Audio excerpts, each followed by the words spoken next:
तेरी तानाशाही नहीं चलेगी, नहीं चलेगी। डीजे तेरी तानाशाही नहीं चलेगी, नहीं चलेगी। डीजे तेरी तानाशाही नहीं चलेगी, नहीं चलेगी। डीजे तेरी तानाशाही नहीं चलेगी, नहीं चलेगी।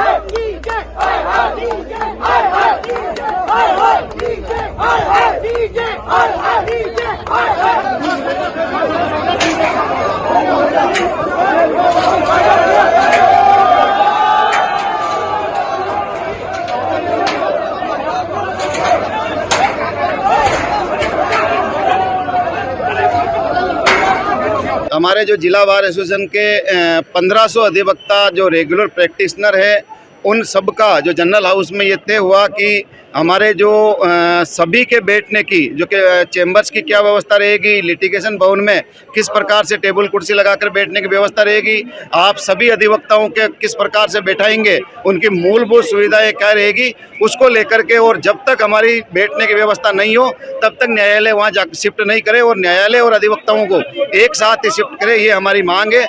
हमने आज सीजे साहब को भी पत्र भेजा है कि आप भी यहाँ पर जो आधी अधूरी तैयारी में यहाँ नहीं पधारे और हमारी सब लोगों की मूलभूत सुविधा के साथ बैठने की व्यवस्थाओं को सुचारू करें, उसके बाद हम जावे। न्यायालय भवन है, उसका उद्घाटन करने की सूचना थी कि माननीय राजस्थान उच्च न्यायालय के मुख्य न्यायाधीश पधार रहे हैं, जिससे वकीलों में काफ़ी आक्रोश उत्पन्न हो गया, क्योंकि बिना वकीलों के लिए जगह आवंटित हुए, ना वकीलों को जगह प्रॉपर की व्यवस्था नहीं है, ना मूलभूत सुविधाओं की सुविधा वहाँ पर है, और उसके बावजूद भी उद्घाटन कर रहे हैं, जिसका हेतु अधिवक्ताओं ने आंदोलन करके जो न्यायालय परिसर का मुख्य गेट है उस पर टायर जलाकर विरोध प्रदर्शन किया।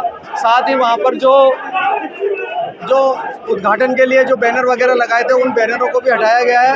और हमारा माननीय मुख्य न्यायाधीश से यही निवेदन है कि जब तक अधिवक्ताओं को प्रॉपर बैठने की व्यवस्था नहीं हो जाए और ना ही उनकी मूलभूत सुविधाओं की व्यवस्था नहीं हो, तब तक वो यहाँ ना पधारें। अधिवक्ताओं का काफ़ी आक्रोश है और वो इस बात का विरोध करते हैं और आंदोलन आगे भी बढ़ेगा। आप देखेंगे कि अधिवक्ता हितों के ऊपर जो कुठाराघात माननीय डीजे साहब द्वारा किया जा रहा है, वह बिल्कुल कतई अनुचित, पूरी तरह से अनुचित है।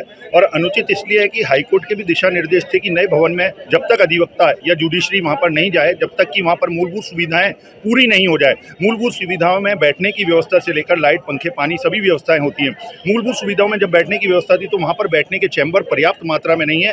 कई वकील टेबल लगाने को भी तैयार है, परंतु माननीय डीजे साहब ने मना कर दिया कि वहां पर टेबल व्यवस्था नहीं होगी। तो जब अधिवक्ताओं के बैठने की मूलभूत व्यवस्था ही नहीं है तो किस हिसाब से ये नए कोर्ट में हमको शिफ्ट कर रहे हैं, इस बात को लेकर हमारा विरोध और हमारा आंदोलन है। और निश्चित तौर पर हम हर तरीके से इस आंदोलन को सफल बनाने में किसी भी हद तक कानूनी रूप से जाने को तैयार और तत्पर हैं, लेकिन माननीय डीजे साहब को समझना पड़ेगा, अधिवक्ता अपने हितों पर कुठाराघात बिल्कुल सहन नहीं करेगा। लगातार 2 दिन से वकीलों और सेशन जज साहब के बीच में विवाद चल रहा है। विवाद इस बात को लेकर है कि नए चेंबर्स वकीलों के पूर्ण नहीं बन पा रहे हैं, नई बिल्डिंग तैयार हो गए। पिछले सेशन जज संगीता शर्मा ने लिख के दिया था कि हम जब तक वकीलों के पूर्ण रूप से व्यवस्थित व्यवस्थाएं नहीं हो जाती, जब तक कोर्ट ट्रांसफ़र नहीं करेंगे।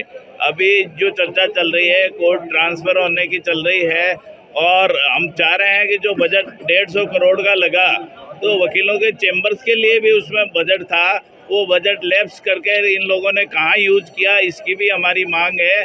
और चीफ जस्टिस जो आज आने वाले थे, जब एक बार अप्रैल महीने में उद्घाटन हो गया इस बिल्डिंग का, तो दोबारा उद्घाटन किस बात को लेके किया जा रहा है, ये चीज़ समझ में नहीं आ रही है। अब चीफ जस्टिस जो है एसपी शर्मा साहब जो आ रहे हैं आज, वो किस बात को लेकर किस चीज़ का उद्घाटन करने जा रहे हैं। एक बार उद्घाटन हो चुका है, बार बार ये कोई पॉलिटिकल पोस्ट नहीं है, पॉलिटिकल जगह नहीं है, आप आखिर बार बार किसी चीज़ का उद्घाटन कर रहे हो। ये गैर कानूनी गैर तरीके से जो काम किया जा रहा है उसका विरोध वकील कर रहे हैं। वकीलों को केवल अपने बैठने की समुचित व्यवस्था चाहिए, इसके लिए आंदोलन कर रहे हैं। जस्टिस PS भाटी ने जजमेंट भी दिया था कि जब तक वकीलों के पूरी बैठने की व्यवस्था नहीं हो जाए, जब तक वकीलों के बैठने की व्यवस्था हो, उसी के बाद न्यायालय जो है नए भवन में स्थानांतरण किए जाए। संयुक्ता नगर के सामने जो हमारे नए भवन की बिल्डिंग की नींव पड़ी और वो उद्घाटन हुआ, ठीक है। बहुत लोगों में, वकीलों में उत्साह था। अजमेर की पब्लिक के लिए एक बहुत बड़ी धरोहर थी कि संयुक्ता नगर में एक ऐसी 7 मंजिला नया कोर्ट बनेगा जिसमें अजमेर के समस्त कोर्ट अजमेर के वहाँ शिफ्ट हो जाएंगे, ताकि हमको कभी इधर कभी उधर, पक्षकारों को उधर, फैमिली कोर्ट के लिए उधर जाना नहीं पड़ेगा। खुशी की बात थी हुई, 376 चैम्बर पास हुए, 7 मंजिला एसी कोर्ट, यानी एसी कोर्ट की बिल्डिंग और उसके साथ लगती हुई अधिवक्ता भवन की बिल्डिंग अलग अलग थी। दोनों के बजट सेम पास हुए थे। पास ये हुआ था कि 7 मंजिला तो एसी भवन बनेगा कोर्ट का, उसके पास ही अधिवक्ता भवन के चैम्बरों का भवन बनेगा, जो कि 376 चैम्बर का था 5 मंजिला। कोर्ट बनते बनते ये हुआ कि वो 376 के जो अधिवक्ता भवन की पास वाली बिल्डिंग थी वो तो हो गई छोटी, उसमें रह गया 78 चैम्बर, और इधर बन गई एसी बिल्डिंग में एसी लग गए और सारे बढ़िया बढ़िया काम हो गए। तो पहली बात तो ये जांच का विषय है कि 376 चैम्बर जब पास हुए तो 78 ही कैसे रह गए। मतलब ठेकेदार की खुद की मर्जी तो चलेगी नहीं कि वो फंड को इधर से उधर लगाते। तो पहली बात तो ये हमारे में रोष है कि भाई वो हमारे 376 कम कैसे हो गए। चलो वो भी कोई बात नहीं, अब 78 चैम्बर रह गए, जैसे तैसे करना तो है ही, सबके भले का काम है, वकीलों को करना है। लेकिन अब 78 चैम्बर में भी 5 में भी एक लेवे हैं तो 400 सेट होते हैं, 1500 वकील हैं, 400 जने उसमें सेट हो जाएंगे, बाकी कहाँ जाएंगे। अब चैम्बरों के नीचे ही 2 बड़े बड़े हॉल बन रखे हैं, चाहे उन्हें पक्षकार भवन कह लो, चाहे उन्हें कुछ भी कह लो, उसमें आगुन्तक आएंगे या जो भी आएंगे। अब यहाँ पे भी इस कोर्ट में भी आप देखें कि जो हॉल बन रखे हैं उसमें वकील अपनी टेबल लगा के बैठते हैं, पक्षकार वकील के पास ही तो आते हैं, कोई बैठ के सांस तो न लेंगे।